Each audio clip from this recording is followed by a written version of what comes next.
ایمان اور اس کے مسائل کی 26ویں حدیث۔ ابو ذر رضی اللہ عنہ سے روایت ہے، وہ بیان کرتے ہیں کہ میں نبی صلی اللہ علیہ وسلم کی خدمت میں حاضر ہوا تو آپ سوئے ہوئے تھے، آپ کے جسم مبارک پر سفید چادر تھی۔ میں پھر حاضر ہوا تو آپ بیدار ہو چکے تھے۔ آپ نے فرمایا، جو بندہ لا الہ الا اللہ کہتا ہے پھر وہ اس پر فوت ہو جاتا ہے یعنی مر جاتا ہے تو وہ جنت میں داخل ہوگا۔ میں نے عرض کیا، اگرچہ اس نے زنا اور چوری کا ارتکاب کیا؟ آپ نے فرمایا، اگرچہ اس سے زنا یا چوری کا کام صادر ہوا۔ میں نے عرض کیا، اگرچہ اس نے زنا کیا اور چوری کی؟ آپ نے فرمایا، اگرچہ اس نے زنا اور چوری کا ارتکاب کیا۔ میں نے پھر عرض کیا، اگرچہ وہ زنا اور چوری کا مرتکب ہوا؟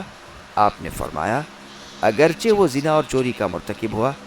تیسری بار پوچھنے پر فرمایا، اگرچہ ابو ذر کی ناک خاک آلودہ ہو جائے، یعنی اگرچہ ابو ذر اس کو ناپسند جانے۔ اور ابو ذر جب اس حدیث کو بیان کرتے تھے تو فخر سے کہا کرتے، اگرچہ ابو ذر کی ناک خاک آلودہ ہو جائے، یعنی وہ اس کو ناپسند جانے۔ اس حدیث کو بخاری اور مسلم میں روایت کیا ہے۔ وضاحت: زنا کرنے یا چوری کرنے سے کوئی شخص کافر نہیں ہو جاتا، البتہ ان افعال کا شمار کبائر گناہوں میں ہوتا ہے یعنی بڑے گناہوں میں، اور کبائر گناہ توبہ کرنے سے معاف ہو جاتے ہیں۔ اگر کسی کبیرہ گناہ کے مرتکب نے توبہ نہیں کی اور وہ اسی حالت میں فوت ہو گیا تو اس کا معاملہ اللہ تعالیٰ کی مشیت پر موقوف ہے۔ اگر اللہ تعالیٰ چاہیں گے تو وہ اس کو معاف کر دیں گے، اور اگر نہیں چاہیں گے تو اس کو سزا ملے گی اور وہ دوزخ میں داخل ہوگا۔ سزا کے بعد اس کو دوزخ سے نکال کر جنت میں داخل کر دیا جائے گا، جبکہ کفار و مشرکین ہمیشہ دوزخ کی آگ میں رہیں گے۔ واللہ اعلم۔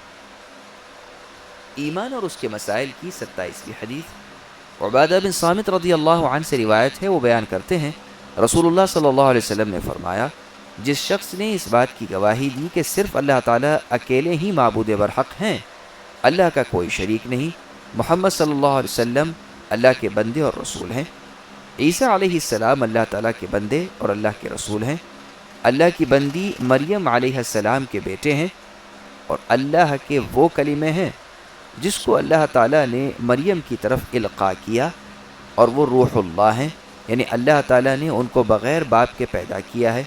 نیز جنت اور دوزخ حق ہیں، تو اللہ تعالیٰ اس شخص کو جنت میں داخل کریں گے، خواہ اس کے اعمال جو بھی ہوں۔ اس حدیث کو بخاری اور مسلم میں روایت کیا ہے۔ ایمان اور اس کے مسائل کی 28ویں حدیث۔ عمرو بن العاص رضی اللہ عنہما سے روایت ہے، وہ بیان کرتے ہیں کہ میں نبی صلی اللہ علیہ وسلم کی خدمت میں حاضر ہوا۔ میں نے عرض کیا، اپنا دایاں ہاتھ نکالیں تاکہ میں آپ کی بیعت کروں۔ آپ نے اپنا دایاں ہاتھ باہر نکالا تو میں نے اپنا ہاتھ کھینچ لیا۔ آپ نے فرمایا، عمرو کیا بات ہے؟ میں نے عرض کیا، شرط لگانا چاہتا ہوں۔ آپ نے دریافت کیا، تم کیا شرط لگانا چاہتے ہو؟ میں نے عرض کیا کہ میری بخشش ہو جائے۔ آپ نے فرمایا، اے عمرو، کیا تم نہیں جانتے کہ اسلام سابقہ تمام گناہوں کو ختم کر دیتا ہے، اور ہجرت سے بھی پہلے تمام گناہ معاف ہو جاتے ہیں، اور حج سے بھی اس سے پہلے کے تمام گناہ معاف ہو جاتے ہیں؟ اس حدیث کو مسلم میں روایت کیا ہے۔ اور وہ دو حدیثیں جو ابو ہریرہ رضی اللہ عنہ سے مروی ہیں کہ اللہ تعالیٰ نے فرمایا، شرک کرنے والوں کے شرک سے میں بے پرواہ ہوں، اور دوسری حدیث کہ کبریائی میری چادر ہے، ان دونوں احادیث کو ہم انشاءاللہ تعالی ریا اور تکبر کے باب میں ذکر کریں گے۔ ایمان اور اس کے مسائل کی 33ویں حدیث۔ ابو ہریرہ رضی اللہ عنہ سے روایت ہے، وہ بیان کرتے ہیں کہ رسول اللہ صلی اللہ علیہ وسلم نے فرمایا، مسلمان وہ شخص ہے جس کی زبان اور ہاتھ سے مسلمان محفوظ رہیں، اور مؤمن وہ انسان ہے جس سے لوگوں کے خون اور مال محفوظ ہوں۔ اس حدیث کو ترمذی اور نسائی نے روایت کیا ہے۔ ایمان اور اس کے مسائل کی 34ویں حدیث۔ اور بیہقی نے شعب الایمان میں فضالہ کی روایت میں اضافہ کیا ہے کہ مجاہد وہ شخص ہے جس نے اللہ تعالیٰ کی اطاعت میں اپنے نفس سے جہاد کیا، اور مہاجر وہ شخص ہے جس نے غلطیوں اور گناہوں کو چھوڑ دیا۔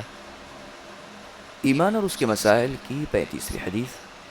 انس رضی اللہ عنہ سے روایت ہے، وہ بیان کرتے ہیں کہ رسول اللہ صلی اللہ علیہ وسلم کا کوئی خطبہ بہت کم ایسا ہوگا جس میں آپ نے یہ نہ فرمایا ہو کہ جس شخص میں امانت داری نہیں اس میں ایمان نہیں، اور جو شخص وعدہ کا خیال نہیں کرتا اس کے دین کا کچھ اعتبار نہیں۔